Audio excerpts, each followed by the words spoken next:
पिला माने आज समस्त को AD26 एकेडमी को सुस्वागत। अच्छा पिला माने आमे पूर्व क्लास रे पढ़ी कौन 5टी श्लोक पढ़ी तापर क्लास रे से श्लोक जाकर संधि विच्छेद करथिले। एबे आज आउ 5टी श्लोक पढ़िबा। ठीक अच्छे 5टा पूर्व पढ़ी आज आ 5टा हेले 10टा हबो। विषय उपरକୁ आसिया पूर्व जो माने मो चैनल नुआ अच्छा प्लीज मो चैनल टाको सब्सक्राइब करिकी आसंतु विषय पढ़िबा। अच्छा आस देखिबा आज 6 नंबर श्लोक कौन अच्छी। खाता पेन समस्ते काढ़ी के रख मु पढ़ेला बेलू शब्दार्थ कहला बेलू नोट करी रखिदब बाकी तुम पर सेटा सुविधा हम अर्थ आउ थे बुझापी। जदि पारुच अर्थ भी मध्य लिखिदियो। जदि कौन सी कष्ट शब्द अच्छी रीडिंग करिया कष्ट होची सेटा भी मध्य लिखिदे पारियो।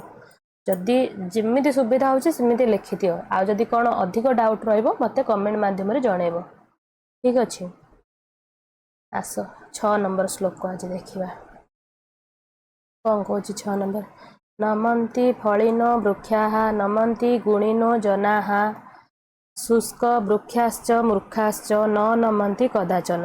अर्थात नमन्ति फलिनो वृक्षाः नमन्ति फलिनो वृक्षा अर्थ कौन नमन्ति नई जाउथिबा फलिनो वृक्षाः फलुथिबा वृक्ष नमन्ति गुणिनो जना नई जाती गुणिनो जनाः गुणिनो जनाः अर्थ गुणी ज्ञानी गुणिनो अर्थ गुणी बा ज्ञानी जनाः अर्थ लोक शुष्क वृक्षाश्च सुखिला गच्छ मूर्खाश्च मूर्ख माने न नमन्ति कदाचन नदी नाई केबे हेले।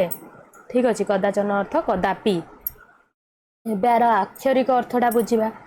नमन्ति फलिनो वृक्षाः नमन्ति गुणिनो जनाः अर्थात सबुबेले जो गछटा आमु फल देउथाए से गछटा जेतबेले फलर भाराटा ताकू अधिक हो जाए से गछटा सबुबेले नईकी ही रुहे। आ गुणी लोक माने जो माने ज्ञानी गुणी लोक माने से माने सबुबेले विनम्र भाव प्रकाश करती। गुरुजन लोक देखिले नईबा इत्यादि जहाँ भी हेले जहाँ आमर संस्कार नीति नियम अच्छी सबुबेले गुणी लोक माने ताकू अनुसरण करती। शुष्क वृक्षास सुखिला गछ केबे भी नए नाही। सबुबेले सुखिला गछटे गोटे देखिथिबो से जिमिति थिबो सिमिति पूरा स्ट्रेट थिबो। जिमिति फल भरा गछ जिनि नईकी थाए सेटा केबे भी रहिबनी सबुबेले स्ट्रेट ही रहिबो। भांगी जीव सिना केबे नईबनी से न नमन्ति कदाचन। मूर्ख लोक माने भी केबे मुंड नुआइबे नाही। कौन पाए ना मूर्ख लोक माने केबे काहा आगे भी मुंड नुआइबे नाही। ठीक अच्छे एबे बुझी पारल समस्ते 6 नंबर श्लोक आ थरे रीडिंग कर समस्ते। नमन्ति फलिनो वृक्षाः नमन्ति गुणिनो जनाः शुष्क वृक्षाश्च मूर्खाश्च न नमन्ति कदाचन। अर्थात सबुबेले फलुथिबा गछ आ गुणी ज्ञानी लोक माने सबुबेले नम्र होइथांती। आउ जेते मूर्ख लोक बा शुष्क गछ सुखिला गछ बा मूर्ख माने केबे भी काहा आगे मुंड नुआंती नाही। ठीक अच्छे एबे आस 7 नंबर देखिबा। मलयाचल गंधेन द्विन्धुनम चंदनायते तथा सज्जन संज्ञेन दुर्जनः सज्जनायते। अर्थात देख मलयाचल गंधेन माने कौन मलयाचल गंधेन माने मल जो पर्वत गंधेन अर्थ तार बास्ना द्विन्धनम माने तुअयुक्त इंधनम अर्थ होची जालेनी काठ चंदनायते चंदन परी बास्ना हुए तथा जेपरी सज्जन संज्ञेन सज्जन माने भल लोकर सांगरे दुर्जन सज्जनायते दुर्जन मध्य सज्जन परि आचरण करे। एबे बुझा पड़ जाइथिबा श्लोकर अर्थ आउ थरे कहि दउची। मलयाचल गंधेन तुंधनम चंदनायते अर्थात मलय पर्वत रे जात होइथिबारु जालेनी काठ मध्य चंदन परी बास्ना प्रदान करे। ठीक सही परी गोटे दुर्जन लोकटे जदि सबुबेले सज्जन लोक सहित बास करे बोले से सज्जन परी आचरण करे। ठीक अच्छे एबे बुझा पड़गला आउ थरे रीडिंग कर दउची। मलयाचल गंधेन तुंधनम चंदनायते तथा सज्जन संज्ञेन दुर्जनः सज्जनायते। अर्थात मलय पर्वतर से गछटा सृष्टि होइथिबारु जालेनी काठ मध्य चंदन परी बास्ना होइथाए बास्ना प्रदान करथाए। ठीक सही परी जदि गोटे सज्जन व्यक्ति सहित गोटे दुर्जन बास करे ठीक सही परी आचरण करे जेमिति सज्जन लोकटी आचरण करे। एबे बुझी पड़गला। आस 8 नंबर श्लोकटा देखिबा 8 नंबर कौन कहूची समस्ते लिखुच ना शब्दार्थ जाग एबे 8 नंबर देखियो आस रूप यौवन संपन्ना विशाल कूल संभवाहा विद्याहीना न सबन्ते निर्गंधाइब किंसु काहा आर अर्थ कौन पिला माने रूप यौवन संपन्ना माने रूप यौवन जेते भी पूर्ण होगी थाओ संपूर्ण अर्थ पूर्ण होगी थाओ रूप यौवन रे जेते भी पूर्ण होगी थाओ विशाल कूल संभवा जेते बड़ कूल रे जन्म होता कूल मतलब कौन माने जो वंशर बेसी ना थी चारिआडे है बड़ घर हो सेड़ा कौचे रूप गुण रूप रे जेते सुंदर होई थाओ जेते भल यौवन थाओ जेते बड़ घरे जन्म होई थाओ विद्याहीना न सबन्ते निर्गंधाइब किंसु काहा विद्याहीना माने जहार विद्या नथिबो न शोभन्ते शोभा पाए नाही निर्गंधाइब गंधहीन किंसु काहा अर्थ पलाश फूल पलाश फूलटी जेते सुंदर होइथिले मध्य जेमिति ताकू कहीं पसंद करंतिनी जेहेतु तार गंध नाई ठीक सही परी जो भी नारी जदि रूप यौवन रे जेते पूर्ण होइथिले मध्य जदि पाठ नथिबो बा विद्या नथिबो सी सब बेले कोठी भी सम्मान पाए नाही बुझा पड़ला आउ थरे रीडिंग कर दउछि रूप यौवन संपन्ना विशाल कूल संभवाहा विद्याहीना न सबन्ते निर्गंधाइब किंसुका होची पलाश फूल जेमिति गोटे पलाश फूल जेते सुंदर होइथिले पलाश फूलटा देखियो हमर केते सुंदर हेले भी ताऊ के पसंद करंदेनी कोन बाय ना तार बासना नथिबा कारणरू ठीक सही परी जदि रूप यौवन केते थिले मध्य जदि विद्या नथिबो ताहाले ताकू केही पसंद करंती नाही ताकू केही भी सम्मान दियंती नाही ठीक अछि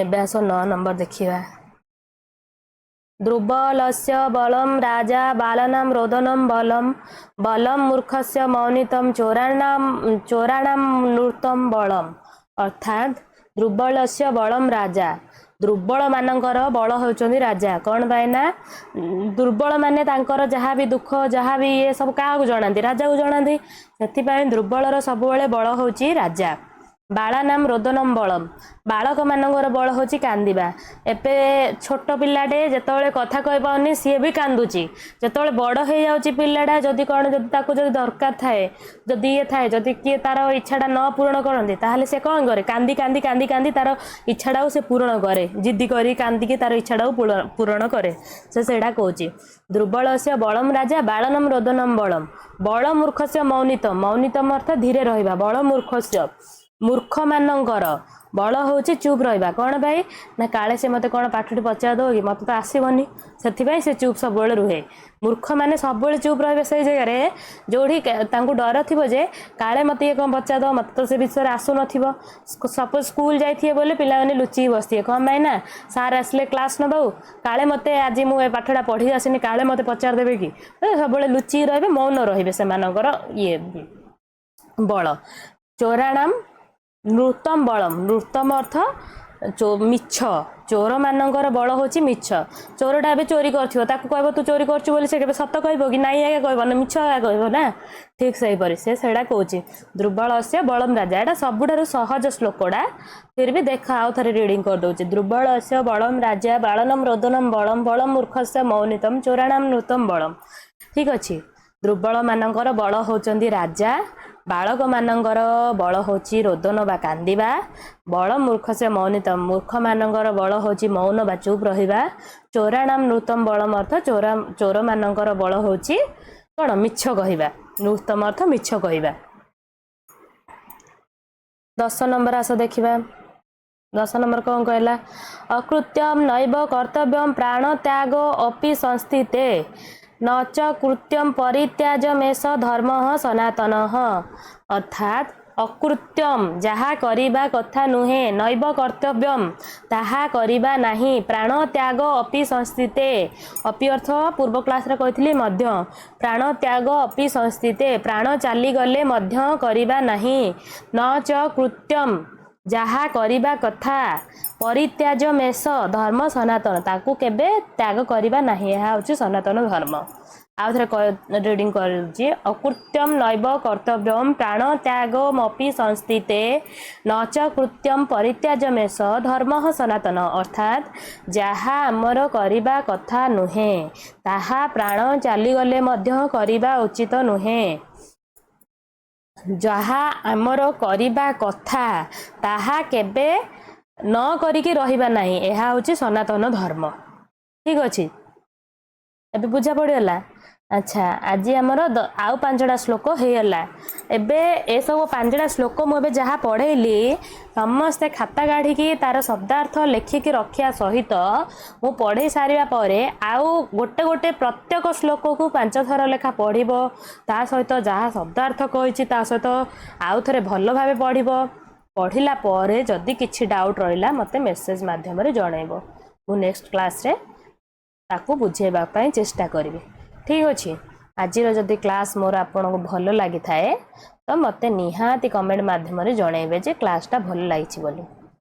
ठीक अछि रहिली जय जगन्नाथ।